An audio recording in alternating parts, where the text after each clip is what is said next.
would have waited an eternity for this. It's over, Prime.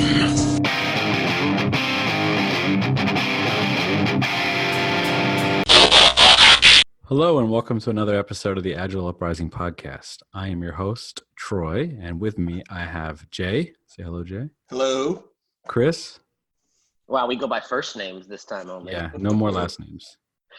Chris Murman, if you really want your last name out there. And Andrew. How are you doing, Andrew? I'm fired up. I'm ready for this All right. convo tonight. Fired up. So what are we talking about? We're talking about what does a successful transformation, agile transformation look like? What does it even mean to have a successful agile transformation? This topic came because I've been reading a ton of bullshit on Twitter about how, agile transformations are a facade, or that agile is only for small teams. There's many things that go along, or fake agile, or somebody selling something, or about how all frameworks are scams or schemes and all this nonsense. So basically I said, hey, why don't we just talk about what does it mean to actually have a successful agile transformation? Is it team level? Is it the whole company? Is it some scaling thing? Is it a combination of that? Is it none of that? That's what the conversation is about. So maybe I can go first. But you know what? I will not. I will just pose this question to you, gentlemen. What does it mean to have a successful agile transformation in your mind? What does that look like? Does such a thing exist? Troy, maybe before that, maybe we could give a little more coloring around what we mean by transformation, right? Because I keep getting, I always hear this sentence and I always kind of go, does that really mean what we all think it means? But like, what's the difference between big T and little T transformation, right? So does anybody have an idea about, like, if someone says, are we doing big T or is this little T transformation? Like, what is that?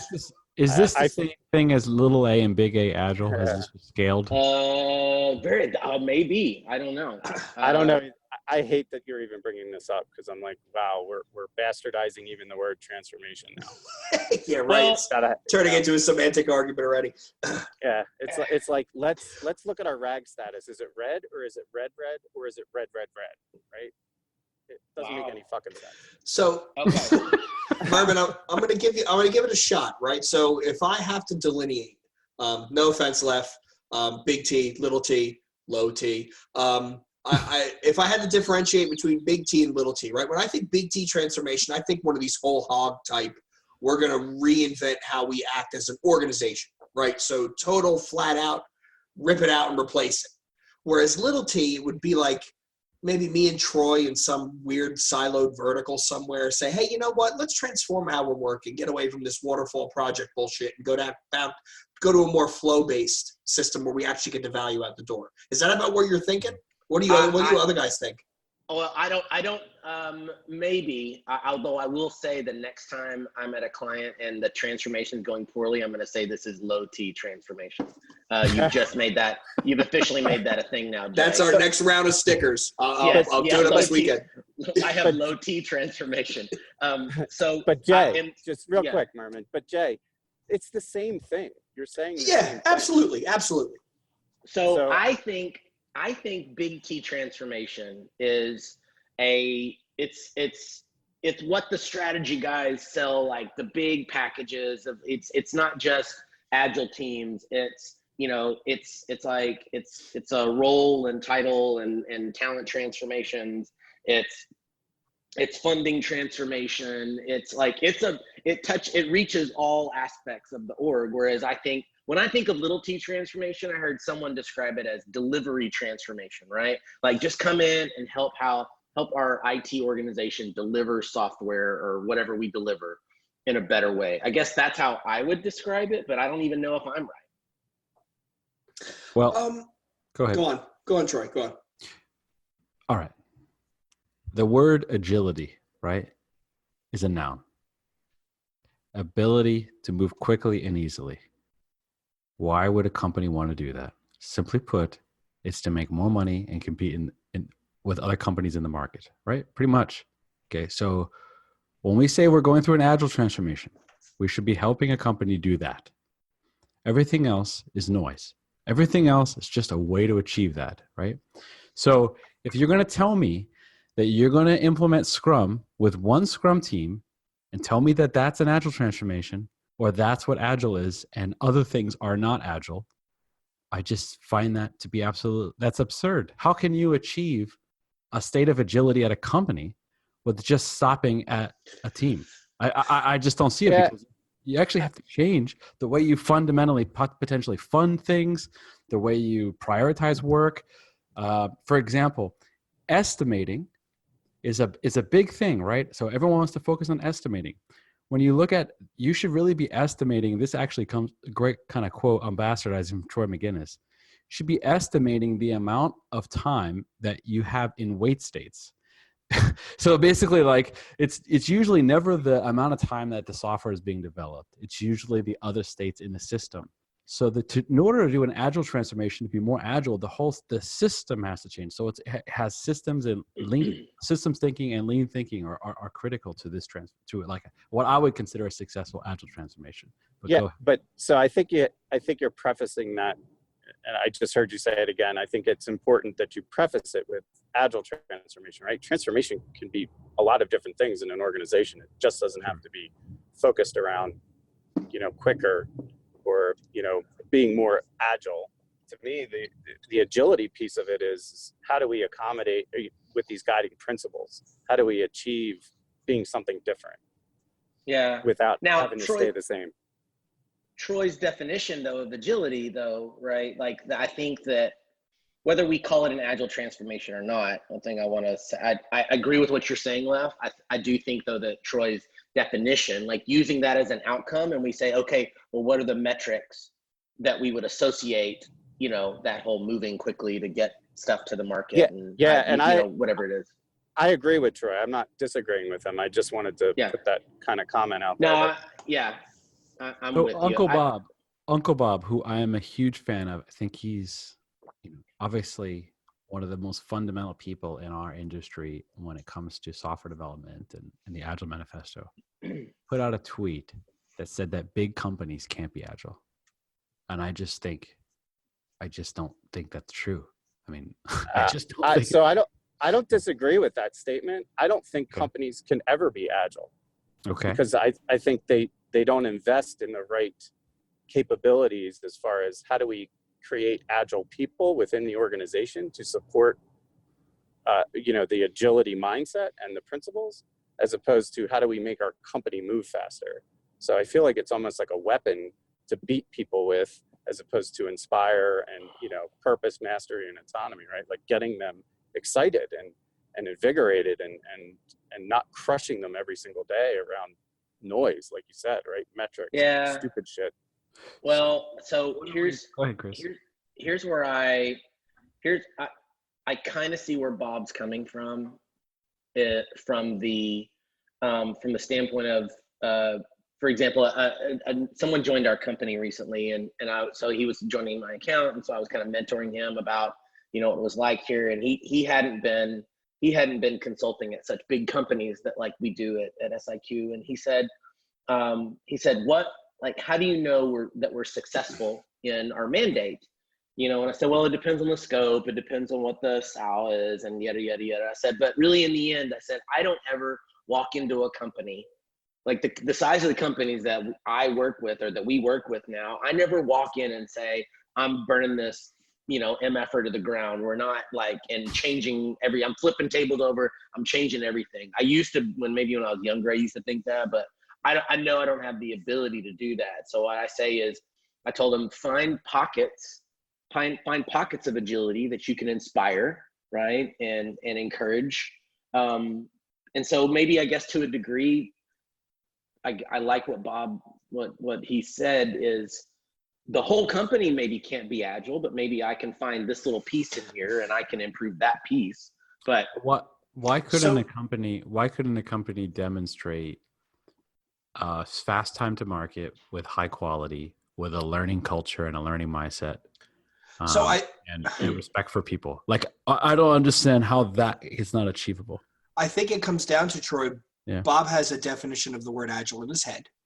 And that's why he's saying that big companies cannot be agile, because he thinks, his perception, right, companies can never meet the expectation he's got in his head, his mind, his idea of what agile really means, right? And I keep going back to something that Leff said, and Leff, you probably made it as like a toss-off comment, but it really keeps rattling around in my head. The goal of a business is not to be good at agile, right? It's not to be agile. It's not to do agile. The goal is to be very good at absorbing change, right? Be good at change. You're not trying to be good at agile. You're trying to be good at absorbing shocks to your system as things go. And when viewed in that context, yeah, a business truly could be agile because they are able to absorb, like a SWOT analysis type, like, oh, well, this guy's coming up in our rear view, we got to change things. I think it is possible. But to take us full circle, I think it comes down to Bob has an idea of what agility is in his head, and he just doesn't think companies can ever meet that. But at scale. But it's fine. But I really like what you said, Troy. I when you put it like that, I completely agree with you in the sense of why doesn't that make sense? Why wouldn't you want to do that? It just seems like, and maybe this is a coaching bias, right? Like, why wouldn't you want your organization to operate that way? Focus on, a better environment to inspire people to deliver higher quality and quicker or whatever, right? So it just seems odd to me that is not the norm. Well, I think, so we want to talk about bias that I have. I hope that this isn't too inflammatory, but I think that there's a generation in our community that what air quotes agile, whether it's big A or little a, like what agile was when they first started was just this nice, cute little thing that we did and somehow caught fire, and organizations wanted more of it. And now we have the Agile industrial complex where we have companies that they make money off of Agile. Like their whole goal is to make, they have said, we'll take the left side of the manifesto, but we're going to make money off the right side because that's where money is. So that's why I think that you see certain people in the community really railing against the scaling frameworks and big industry, big companies doing it just because they saw it as this thing, and it's no longer that thing. Agile is no longer that little thing where you start out with one team and it's become, that word has taken on such a meaning that it was nowhere near what they intended to 20 years ago. It's a loaded term at this point. It's got so much baggage that when anybody, think about it, if you put pieces of paper in front of the four of us and said, write out what agile means, what does define agile? Guarantee you all four of us will come up with a different answer.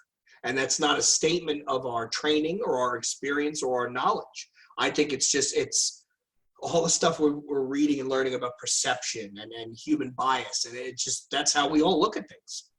The 17 signatories of the manifesto never envisioned in companies. I guarantee you, every single one of us at work today or this week heard someone say, we're doing Agile. Well, we've been doing Agile over in this area for X amount of time. Like, what is that? Like, if you'd have told them when they were writing on that chalkboard, like, what do you mean do Agile? Like, that's not what we meant it to do. But that's what it is. That's what the term means now. It's something you do, Okay. Right, and that's a failure of our industry, right? It's part of the failure of our industry by not allowing organizations to truly understand the value proposition and doing this differently, or doing transformation differently than just lying it over top of their existing framework or methodology. Mm-hmm. And one thing that I always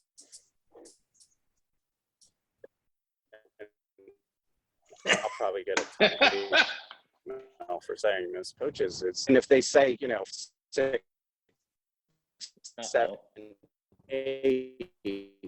Yeah. Hey, Leff. You're in the matrix, Leff. Leff. Like, is that any better? Is that any better? Now we can hear you. Yeah, go on. Where did I get cut off? I heard I'm going to get a lot of shit for saying this, and then then you went Terminator. All right, so I'm going to get heat for saying this, but I ask as an interview question to coaches, how many successful transformations have you led, right? And if they rattle off a number, let's just say like 5, 6, 7, whatever it is, it's always a question mark for me. Big question mark pops up, and I'm like, successful transformations. Their number doesn't change. And I'm always curious because I've been a part of a lot of transformations, and I can't ever say that any of them were like successful in the sense of the way that they were sold. The way that they were sold. Now, change did occur, but what their expectations were for their success criteria, it never hit the mark. So I'm looking at this list of things that we wrote down for air quotes good transformation. I don't know that I've ever been a part of a client or a company as an FT or consultant that's true. I could truly say, yep, we checked the box of transformation. I think it goes back to Troy's original question, right? So what does a successful transformation look like? And based upon what Leff just said, right? I really think it's one of those eye of the beholder situations where depending upon what you went in with and your preconceived notions of success, I don't think you could say there's a cookie cutter successful agile transformations. Or do you, Troy? Do you think there is a gold standard that here is what or I guess to the panel, is there a gold standard that we could say, yes, this gets the 4 out of 4 stars. This is a successful agile transformation. And in order to achieve this, you must do X, Y, and Z. Is that even possible? Or is that completely unrealistic? I think it's possible. And I think if you can strategically approach it in a way that defines, your goals, right? Like what's the vision for doing this and how are we aligning our goals? I mean, if you sum it up, when we talk about building like agile capabilities within an organization, what does it take to run the business? And what do we want to do to change the business, right? So looking at it through those two lenses, you could come up with a pretty robust strategy and actually really focus on transformation. So let's say the 4 of us were going to start a company, right? And we're first to market. We got a brand new product. We got 100% market share. Okay. We're cruising along. Life's good. And maybe we're not profitable yet, but we got all the market share, right? Okay. All of a sudden, we didn't anticipate this, but a couple other companies come in and they have better solutions than we do, even though we have all the market share. Okay. They have better solutions. Maybe they have better user experience. They have better different things, right? So we say, hey, we are a company. We have a lot of people working for us. We're making money. Everything seems to be going well. Yet all of a sudden, out of nowhere, we're getting disrupted. What are we going to do about it? We're getting our ass kicked, maybe quality wise. We're getting our ass kicked with user experience wise compared to other. Are we just going to? How can we change? Well, we have all these systems and processes in place, and all of these phase gates, and the way we fund, it takes us 2 years to build anything, right? So how can we compete with those other companies who are trying to flat out put us out of business? Well, we would probably have to work in a way which we would be able to learn quickly about what's working and what isn't versus our competitors. We would have to figure out how to produce higher quality. We would have to figure out how to get things out the door faster with that quality, right? We would have to figure out how to retain the best people and not have them go to the other company. Okay, all these types of things. To me, this is what a successful agile transformation is. This is I'm just coming up with a hypothetical situation of us running a company, right? But this is what it means to be agile, is to be able to learn with speed and quality and respect your people. I really feel like, this is just opinion, and maybe, I don't know if this is a hot take or not, but for agile transformation to be successful, the secret sauce is lean. And that is because once you get past one team working in Scrum, for example, right? You got one Scrum team working in Scrum, everything's all good. You're not thinking about lean really. They can run that all day. It's fine. Once you start scaling and once you start talking about a company being able to deliver that with a bunch of teams and teams of teams and et cetera, the focus should be on reduction of waste, reduction of wait times and queues and batch sizes, these types of things, and doing more of a lean startup, empirical way of working at a company level. And that's all lean based. So I really feel like the secret to the secret sauce of an agile transformation at a company level is lean. And I don't hear a lot of people talking about that. I just hear a lot of people talking about, the typical bullshit that we hear all the time in the community. And you know what? I love all of the stuff at the team level. Like that's a lot of fun, and you need the team level to be successful for any of this stuff to work. So I get that, but I like the fact that there are other people out there thinking about how to achieve this at a business level, and in coming up with scaling ideas and portfolio management ideas and programs and solutions. And regardless of the framework, I don't really care. There's people thinking about how do I do this, because it's not so easy once you get past one team or two teams, right? So that's my take on it. Just I don't know if that's a hot take or not. I don't know if you guys agree with that, disagree with that. I don't think it's hot. I think that it's reasonable and it's logical. And I kind of wrote this kind of earlier, this bullet in our notes, that the only challenge that I have with that, Troy, is that my mind completely says, yes, that's what I want to do. If the four of us had our company and we were in charge of changing, like pivoting to meet this like disruptor or whatever, like we would look at all of those things. We would put metrics for those things, and then we would come up with a lean plan, and we'd constantly inspect and adapt and do all that. Here's my problem, is that I work for the largest consulting company in the world, but when I get parachuted into a company and say, go fix them, I don't get to talk to those people that get to make those decisions that you were just talking about, the kind of transformation that you were just talking about. I don't ever get to talk. Now, maybe in certain areas of our portfolio we do, but I don't get to talk to those people. You know who I get to talk to? I get to talk to delivery directors and delivery, like IT VPs and such. Those are the people that sign our SOWs and our contracts. And you know what they say? Go help my teams deliver faster, right? And so oftentimes transformation starts with agile teams and the team effort, because that's what we get access to, and that's where we can have the most change. And now here's the caveat. If we show with a little bit of delivery transformation, a little bit of agility of delivery, right, then maybe we'll get introduced onto the business side of the house, maybe the early engagement part of things. Like, let's talk about how we do funding, we fund our work. It's summer, and the Catskills are calling. Plan the perfect vacation at the Cartwright Resort, New York's biggest indoor water park, where one night stay gets you 2 days at the park. In addition to slides and splashes, head outside to miles of hiking trails, s'mores by the fire, and daily activities for the whole family. With a bus that takes you direct from New York City, there's no excuse for missing the fun. Visit thecartwright.com for details. Mm-hmm.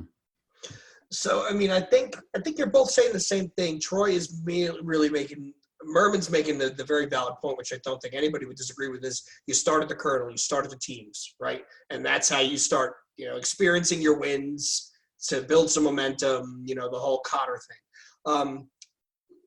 Troy, I agree with where you're going, saying, everything rises and, the sun rises and sets on the lean ways of working, right? And there is a way to transform using those fairly easy to understand principles. I just think it's hard to sell, right? Like, let's be honest here. Let's talk about the commodification of the Agile enterprise, right? Well, I mean, it's harder to sell that, right? And not to bury the lead, but this episode is the first episode in a series we're going to do on transformations. One of which we're going to talk about transformations without frameworks. We're going to talk about to framework or not to framework. What are the pros and cons? But I do think you're onto something. I just think it's probably harder to sell. Oh, hold on.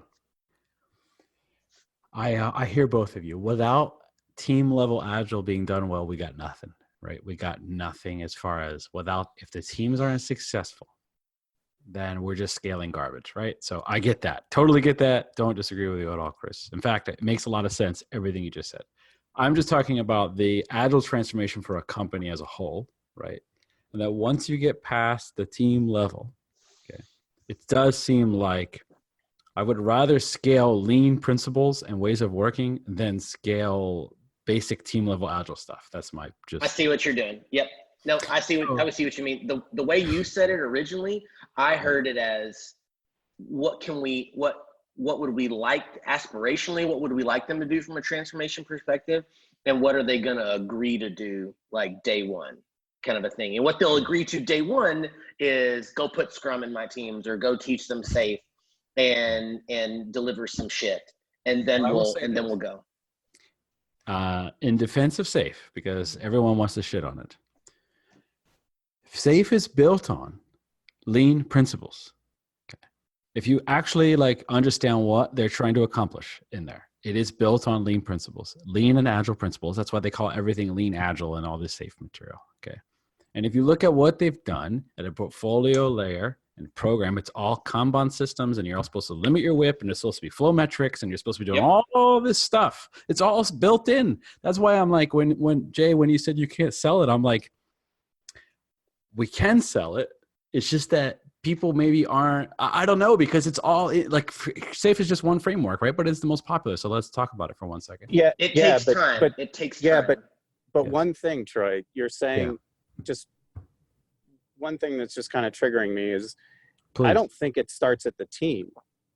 I think that, to me, when you talk about the house of lean, right? Safe's built off the house of lean. The foundation is leadership. And if leadership is not leading transformation as their single driving focus to stay relevant in the market, because in 5 years when they're no longer in existence, it doesn't really matter.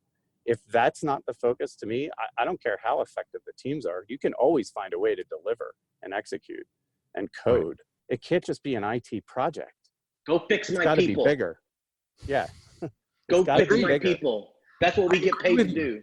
That's my point, gentlemen. It has to be bigger. Therefore, it has to be scaled. That's why the idea that Agile is only a team level thing is just doesn't make any sense to me, because I'm like, in order for a business to be Agile, you have to do this at the leadership level, the middle tier levels. You have to be thinking with lean thinking, and you have to have the right mindset. It is a ton of work, and no wonder why it fails so much. If you think about we can agree that most people, when they tweet the word Agile, they just mean Scrum. And when people say the word Agile, they just, so if people want to talk about team level Agile, that's fine. Scrum works great. I love that. I've got 3 Scrum certs. It's a valid framework. It's great, but I'm with you. Yeah, like, me too. I love it. It's gotta, like, I'm with Andrew. Like, we get introduced to leaders and they say, I'm going to sign this piece of paper, so you go fix my people, go help them deliver. I'll be over here because I've got meetings, right? Well, that's not going to be a successful transformation. So maybe if we're going to talk about what is a good transformation, hey, maybe leadership that shows up and participates in the transformation, right? Right. Totally agree. I mean, without leadership, I think as Deming said something like 94% of change comes from management, or I think that was a quote, something like that. So, or leadership or something like that. So yes, without leadership buy-in and, helping to move forward, it's likely going to fail. How could it succeed? It would succeed, right, Troy? It would succeed in the sense that if you and I are doing waterfall, right, and we go to a Scrum system, right? So we start doing Scrum, and all these studies have shown this. I think Dan Messick throws this number around. If you just go from a typical waterfall delivery to utilizing Scrum, you're going to see 10 to 15% productivity improvement. Sure. That's it. That's almost guaranteed. But that's where it stops. And really, do you really want to go through all that pain for 15%? That doesn't seem worth the effort. I refer to the glass ceiling of transformation all the time. What Scrum is going to do is it's just going to show you where all the problems are and why your company is not able to have agility. It's just gonna show that, make it visual, and then you have to go fix it. So, and that's where the whole transformation part is. So Scrum is almost like a Trojan horse to a larger transformation, maybe. But to go back to what how you frame this, like kicking us off on this, was, if you think about it, it's the one constant in all of this is people. And the one constant in people is adversity to change. So why do we continue to try and ram it down people's throats as opposed to understanding where people are in an organization is and create the pace and cadence around how much can we absorb and withstand? How much pain? What's our threshold to do this as an organization and as a group of individuals? I just don't see, and I get that that's hard to quantify from a like money statement of work standpoint. How do you sell that? But to me, it's paramount. If this doesn't change, Agile will just become Waterfall 2.0 if it's not there already. And it's just, why bother going through all of this, similar to what you said, Jay, and having to deal with this pain for very little return, right? It just amplifies, like you said, Troy, it amplifies everything. And for some reason, I don't know why that's not like assumed that would happen. Why would people think that we wouldn't amplify all the dysfunction and workarounds that we've created our methodologies around? Because we understand that, when I say we, I mean just people that are coming in with an outsider perspective or a lean mindset or an agile mindset or something, that the only way that you're going to get the real benefit is to actually solve the systemic issues. So that is going to actually help enable delivery and predictability and all the stuff that people want, right? Not just putting people on a team, a Scrum team, and saying, okay, you guys are a Scrum team now. Meanwhile, you're just a bunch of individuals who meet every 15 minutes a day, right? I mean, that's what a lot of, just like how people bastardize Scrum like that, they also bastardize SAFe, and they bastardize every other framework, and they say, oh, this Scrum doesn't work, or SAFe doesn't work, or this doesn't work. No, it's just, you're bastardizing it. So people who've never been to a training class or whatever once, right? So it's basically like, hey, I mean, that's why I know I'm ranting a little bit today, and so I apologize if that if that's good or not good. Keep going.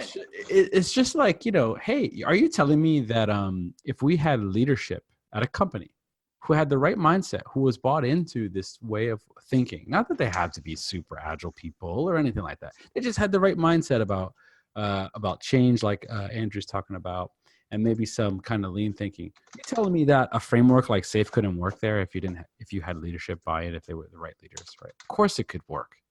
I mean, so it's not, what my point is, it's not the frameworks, it's the problem. Okay. So everyone wants to just blame the frameworks, blame the tools, blame Jira, blame this, instead of, no one wants to actually look at what the root cause of the problem is, and it's us. It's the people doing the work. It's the people, are we effective or not? And I'm just talking about coaches. I'm talking about the people at the company, still everybody involved, right? So okay, it's a human problem, not a framework or tool problem. I'm completely in. So let me play dumb and ask a question to kind of pose the counterpoint. So, all right. So Jay said earlier, the quote, the line of, okay, if you go from waterfall to Scrum, you're going to get 15% improvement in your delivery, right? So you're a VP of some org, and you've got a consultant in, and consultant says, well, if at a bare minimum, bring us in, we'll do Scrum, we'll give you 15% improvement in your delivery. Well, let's say he says, okay, 15% sounds pretty damn good. Like, that sounds like I get 15% more of my features delivered, 15% higher velocity, 15%, whatever. I don't care about anything else, because I've got my silos, I've got my little kingdom carved out, I've got my space that I've set up. But if I get 15% delivery, I don't mind paying for you, kind of a thing. What's the problem? What's the problem in just doing that? There isn't. There is no problem if that's the expectation. But usually, let's be honest, in the Agile transformation, that is not the expectation. The expectation is the company is going to be Agile in a lot of cases. I was in a leadership call not long, a few months ago, where they looked at us and they said, we need to figure out a way to get 3x out of our delivery. Not 15%, 3x. At 3 times. What did you tell them? Hire Walter White, put meth in the water? Like, that's one option. I mean, 3x. So double the meth dosage. Okay, I'm still not seeing where the problem is in my scenario. What were you going to say, Leff? Yeah, but this metrics conversation drives me insane, because having those same conversations that you're talking about, Chris, is what's your baseline? How did you measure it before? And you just get that look like, well, we didn't. So how the heck do you know you're increasing anything? It's stupid. It's such a waste of energy it's somebody that got hired to fulfill a role of whatever CTO, CIO, whatever it might be, and they sold the organization on spending X amount of dollars to do transformation. I'm just like, listen, just baffles me. we were at our say-do percentage of the number of user stories that we could get out. Our say-do percentage is at 60%. If I can get it to like 80 or 85% of the number of user stories that get out, I will call this transformation good. What's the ratio between the say do percentage of story points and the the amount of marshmallow leprechauns in a Lucky Charms box? That's well, I know they're magically delicious. That's all I know about user stories. And I will say not one of those things has to do with business outcomes whatsoever. So who gives a shit? Amen. Amen. Right. I mean, so back to your whole Troy's thing about the success and leadership and all that. I just pulled up my notes from when I talked to Jorgen Hesselberg, right, friend of the podcast. He wrote Unlocking Agility. He talks about the 5 critical dimensions of agility are culture, technology, people, leadership, and organizational design. That's his 5, right? That's the Pentagon for him as the 5 key things that will truly enable an agile enterprise. And to go a step further, an agile enterprise has an agile strategy. And he defines an agile strategy as the balance between flow, value, and quality across the entire delivery system. Right? So all that stuff makes sense. So Troy, maybe to answer the question of what does a successful agile transformation look like, we could sit with those 5 pieces and bake out, like we were talking about the golden rule, right? The golden ticket. Could you theoretically sit down and bake out and say, as far as organizational design, and truly a successful transformation will result in an org that looks like this. They will have leaders that do this. Their technology stack will be enabled this. Is that even possible? Is this another exercise? Did I just talk us into another episode? No, probably. It sounds like what you're describing is like Ishikawa, or what he's saying is like, because there's when you go through Fishbone or Ishikawa of a problem, like there's the people, processes, right, the environment, organization, like all those. So he's just kind of renaming a lot of those. Not that I'm minimizing his work, but it sounds very similar, right? That like if you want to look at a problem, okay, is it a people problem? Is it a process problem? Is it a technical practices problem? Which, for the record, is the most off. Like, I am so with like a dog with a bone in his mouth about technical practices. Like, I'm so tired of coaching processes and then IT leaders just go, "We ain't changing shit." I just heard Spaceballs in my head. Right, some guy. Keep firing, asshole. We ain't changing shit. Right, but if you think about some of the words that Troy is using, right? Like he's said quality quite a bit. So when we talk about technical practices, just in general, define quality, right? Organizations should define quality and quantitative and qualitative ways to measure what they're doing. Less bugs. Just give me less bugs. No. But here's an example of less bugs even being a shitty avenue for a transformation, right? Say you work for a company who has a third-party vendor who does all your QA work, right? And they are incentivized on finding defects, right? They're incentivized about finding bugs in the system. And then you introduce this transformation, and you don't necessarily sell them on, okay, so, we're going through this transformation, and here's what it means to you. And then you have developers who are losing their fucking minds because they're sitting and they're talking in real time and talking with, I'm writing code and I'm talking to Troy, and Troy's my QA guy, and he's going, okay, I get it. Oh, I just tried this, Jay. It didn't work too well. So, okay, Troy, let me fix it. Okay, how does that work? Oh, Troy, Jay, that works great, fantastic.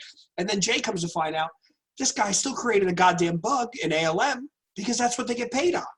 Right? Yeah. Like, so maybe Troy, one of the solutions for a successful transformation is how to get there. Start with setting the right incentive for everybody. Like set the expectation for what your definition of success is, and then incentivize people to meet that definition of success. Well, most transformations are, when it comes to a company, large initiative, you're supposed to have some kind of transformation office who is supposed to be doing this stuff. That's episode number 9 in this series. Here we go. I gotta tie another beer on for that one. I could rant for 45 minutes on agile transformation offices. Well, my point is what you're saying is true, Jay, and I'm saying that that's supposed to be some people that are dedicated to this type of stuff, right? Basically. Right. Okay. Regardless of what we call it, but so My favorite. But a capon's a capon, right? Like you can have a ton of people in that position, but if they have no ability to, if they're castrated and have no ability to truly be empowered to be in that position, really doesn't. It's just another vertical. Did you just say the word capon? Yes. I did. What is that? Capon is a castrated rooster. Okay, What? I learned something today. I didn't know. Are you kidding me? I didn't know that. Leff has used this example before numerous times about, You grew up in the city. How the fuck do you know what that means? You know what? That word, that visual, that metaphor is extremely powerful. And Yes. spans many different areas. So it's a nugget for everyone. Thank you. Go ahead, Troy. I know the difference between a steer and a bull, and that's the same difference. So Thank you, fellas, because I needed that term. capon. How do you spell that? CAPON. Capon. Troy, now we got the capon framework, right? The capon framework for your low T transformations. Murman, we're on to something here. We're on to something. That's a t-shirt. That's our first Agile Uprising t-shirt. Oh my god!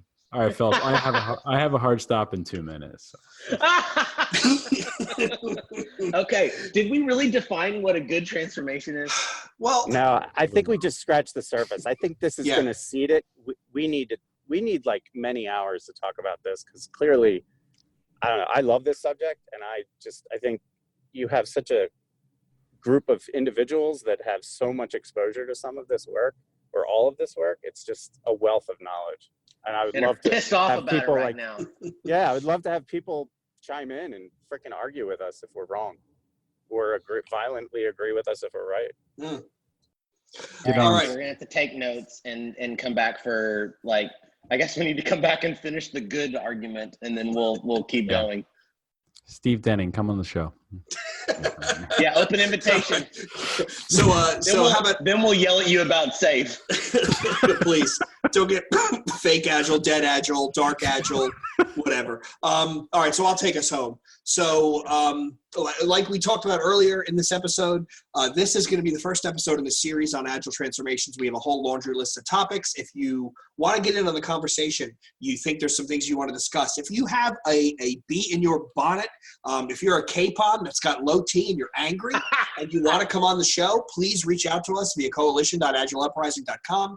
Find us on Twitter at Agile Uprising, and drop a line and let's chat about it. There's a whole plethora of shows we've got coming for y'all on this topic. So I'm not going to go around the horn because we got a hard stop. Murman, Drew, Troy, thank you very much for all your time. On behalf of all of us, I want to thank all of our listeners for listening. Blah, blah, blah, blah, blah. Patreon, Coalition, Twitter, Discord. This is the Agile Uprising podcast signing out. If your stunning home has gone a little stale, it might be time to contact your local CertaPro painters. We bring the power of pro to every job. That's CertaPro's power to do the job right, the first time, every time, and the power to renovate your home without breaking down walls. Take your home from blah to booyah. Get on CertaPro's schedule today at CertaPro.com. The power of pro. Each CertaPro painter's business is independently owned and operated.